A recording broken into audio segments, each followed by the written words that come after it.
go. AM to the PM, PM to the AM. If I quit your realm, I still rock with safe home. If I quit this season, I still be the greatest. Bismillahirrahmanirrahim. Assalamualaikum warahmatullahi wabarakatuh. Kembali lagi bersama saya, Wadian Kurniawan. Terima kasih saya ucapkan untuk rekan-rekan yang telah support channel ini. Semoga Allah Subhanahu wa taala senantiasa memberikan kesehatan, murah rezeki, umur yang panjang dan keberkahan, senantiasa diberikan keselamatan dalam menjalankan tugas. Dan teruntuk rekan-rekan yang baru menemukan channel ini, mohon izin untuk support channel ini agar lebih berkembang lagi. 813 mohon izin. Di video kali ini saya akan membahas tentang perlengkapan personil ya, perlengkapan perorangan anggota Satpam. Yang dimana perlengkapan personil itu harus memiliki kelengkapan sebagai berikut. Yang pertama adalah KTA ya. Anggota Satpam yang telah menjalani pendidikan kualifikasi tingkat Gada Pratama harus memiliki KTA sebagai legalitas ya.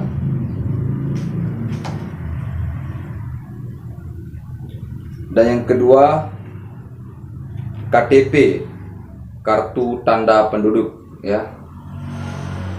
Ini anggota Satpam harus memiliki perlengkapan ini ya. Yang ketiga, SIM, nah, surat izin mengemudi ya. Yang keempat, buku catatan ya, atau hal-hal baru yang ditemukan di tempat kerja bisa dicatat ya.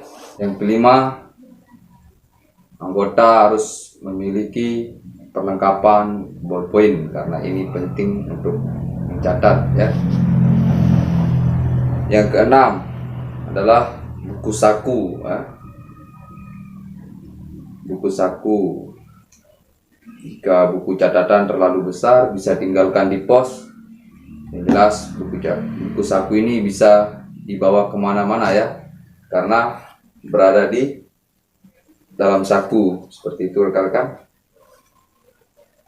Yang ketujuh, sempritan tolipri. Nah, sempritan ini gunanya untuk menertibkan ya. Misalkan ada yang melanggar atau ada yang salah tempat parkir motor ya, kendaraan, bisa menggunakan sempritan tadi. Dan juga untuk menyetop kendaraan jika ada keluar masuk kendaraan ke dalam lingkungan kerja, seperti itu rekan-rekan. Oke, mungkin hanya itu saja ya untuk perlengkapan perorangan. Dan yang terakhir, perlengkapan lain sesuai tugasnya ya, seperti senter saat piket malam hari, seperti pentungan, borgol, sangkur, dan lain-lain ya.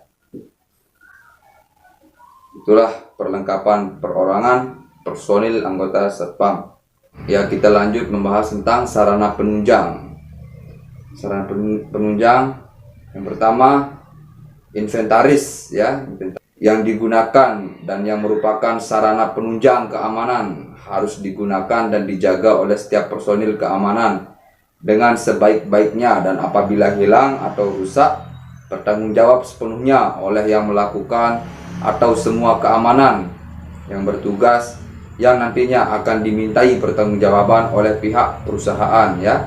Sudah menjadi tanggung jawab kita ya apabila ada kerusakan barang-barang inventaris. Pihak perusahaan berhak untuk memintai pertanggungjawaban itu ya. Yang kedua, buku tamu.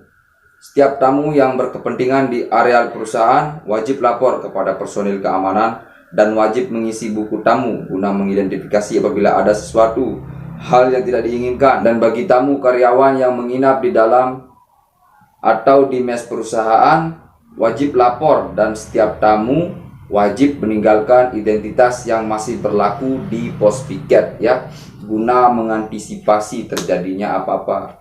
Bisa meninggalkan KTP ya untuk tamu ya. Apabila ada tamu mungkin bisa dimintai KTP ya. Sebelum kita mengecek KTP, pastikan KTP itu berlaku ya. Buku mutasi. Buku ini berfungsi untuk meninjau ulang segala kejadian yang terjadi di lokasi piket yang bersifat penting atau tidak. Setiap personil piket wajib mengisi buku mutasi dengan jelas dan bertanggung jawab ya atas segala sesuatu yang dimuat di dalam buku mutasi tersebut, dan wajib membukukan apabila ada laporan dari personil yang patroli atau personil yang diplot di lokasi plotting yang sudah ditentukan, yang wajib diisi oleh personil keamanan yang nantinya akan dimintai pertanggungjawaban atasan keamanan ya.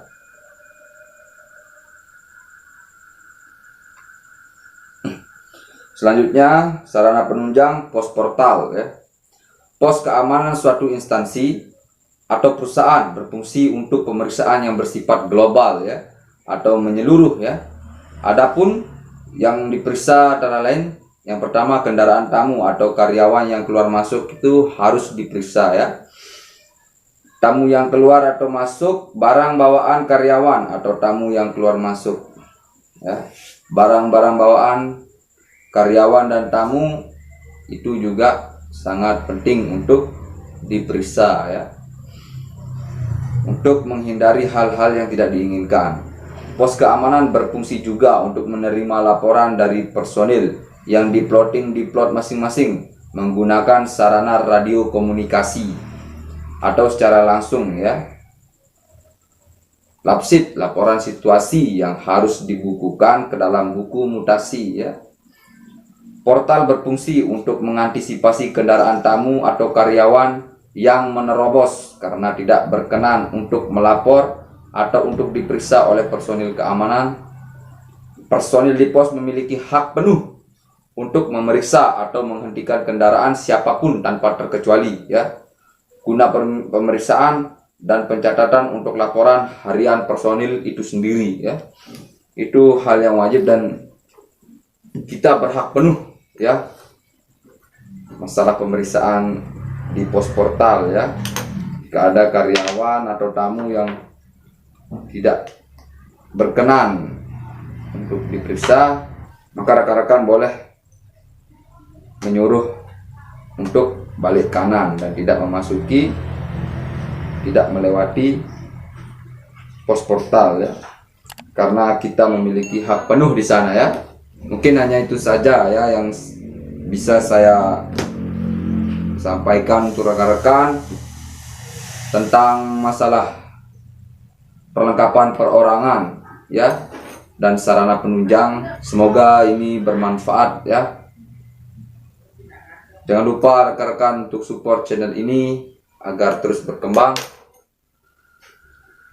Sekian dari saya, Wadian Kurniawan. Salam Seniman Keamanan. Wassalamualaikum warahmatullahi wabarakatuh.